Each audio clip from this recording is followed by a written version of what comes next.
sa akong pagbabago, hangtod sa pagpahula, awiton ko ang pagkamaayo mo, ang tugma mo.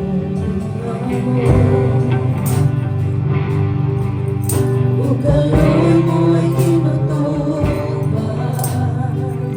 di ko kato, di ko pinabuli ko. Sa pagpapahula, sa pagpahula, sa pagpahula, awiton ko pagkamaayo mo.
sin away. Not a doubt or a fear, not a sigh or a tear can abide while we trust and obey. Trust and obey, for there's no other way to be happy in Jesus, but to trust and obey. When in fellowship's we will sit at His feet, or will walk by His side in the way. What He says He will do, where He says He will go. Never fear, only trust and obey. Trust and obey, for there's no other way to be happy in Jesus, but to trust and obey. Mayong buntag ka natong tanan.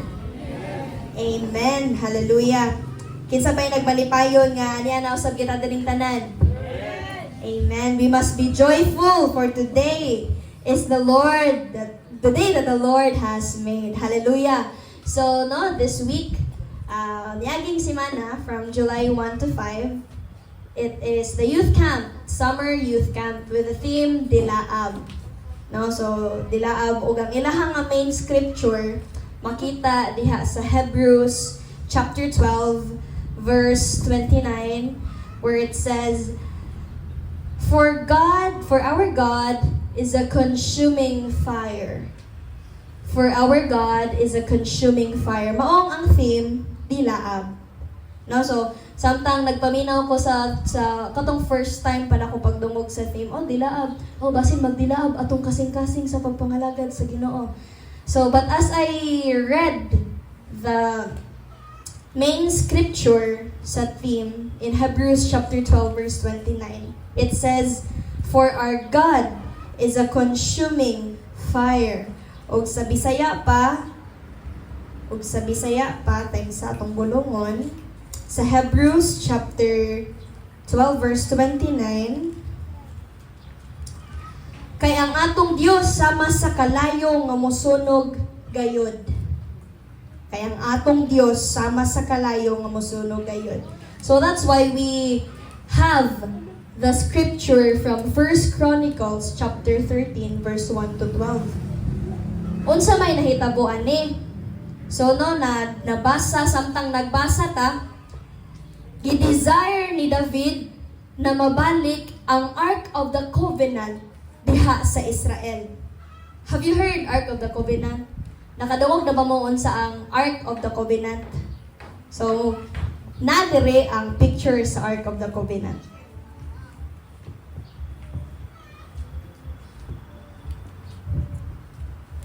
Ang Ark of the Covenant, matod pa sa, with the word itself, covenant, or pakigsaad. Sudlanan sa pakigsaad. In the next slide, kana siya. Muna siya mo'y Ark of the Covenant. Unsa may naadira sa sulod? Ang sulod sa Ark of the Covenant, dira gibutang ang 10 Commandments sa Ginoo. Kaniadto nga mga panahona ang Dios kanunay nagsilot sa katawhan sa Israel tungod sa ilaha nga pagkagahigulo. Tungod sa ilaha nga kanunay nga pagsupak sa kabubuton sa Ginoo. Mao nga ang Dios kanunay gyud nga nagsilot kanila. And that's why the Lord have given to Moses the 10 Commandments. Ang pulo kasugo nga angayan tumanon sa mga katawhan sa daan nga kasabutan. Muna'y gihimo sa Dios o gisulod sa Ark of the Covenant. So, kini nga very sacred balaanon nga vessel nga gipahimo sa Dios sa katawhan sa Israel, gikuha ni sa mga Philistines. So wala na sa kamot sa mga Israelites. Gikuha ni siya. That's why David desired to bring back the Ark of the Covenant in So, samtang si David miduol sa mga kadagkuan ug niingon nga atong kuhaon balik ang Ark of the Covenant.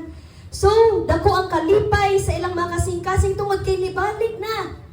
Diha nila ang Ark of the Covenant, which is the sacred balaano ni nga vessel nga gihatag sa Dios nila.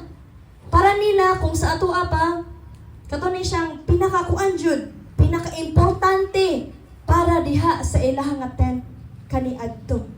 It is a very important thing sa mga Israelita kaniadto. So as they're going to get the Ark of the Covenant, naglipay ang tanang katawhan. They are rejoicing, they are singing, they are dancing. Makita nato sa verse, makita nato diri nga, bali nilang pag-awit, gamit ang lira, gamit ang harp, gamit ang tambourine, gamit ang trumpets, tungod kay nagmaya man sila maayo, tungod kay mobalik na nila ang pinaka-importante, the sacred vessel of God diha sa Israel. So lipay kaayo sila. The people of Israel is very joyful, very happy. Mo'y ilaha nga nabati. So, samtang kini gisakay sa usa ka baka, matud pa diri sa Bisaya, pero sa English ox. Ox, baka ba na sa Bisaya ang ox, pastor? Okay, maumay na adiri. Baka. So, samtang ang gadala ni ini, ang gadala sa Ark of the Covenant, si Uza o si Ahio. Kini sila, usa ni sila ka mga Levita. Usa sila sa gitahasan nga dadon kadtong balaanon nga butang balik sa Israel. So as they're traveling, pag-abot nila dito sa usa ka dapit, natumba or na-stumble ang baka. Mao nga si Uza sa iya nga instinct kay di man siya ganahan nga hala basin matumba ang Ark of the Covenant, iyang gigunitan. Kay na-stumble man ang baka, so siyang gigunitan. Pero nisilaob ang kasuko sa Dios.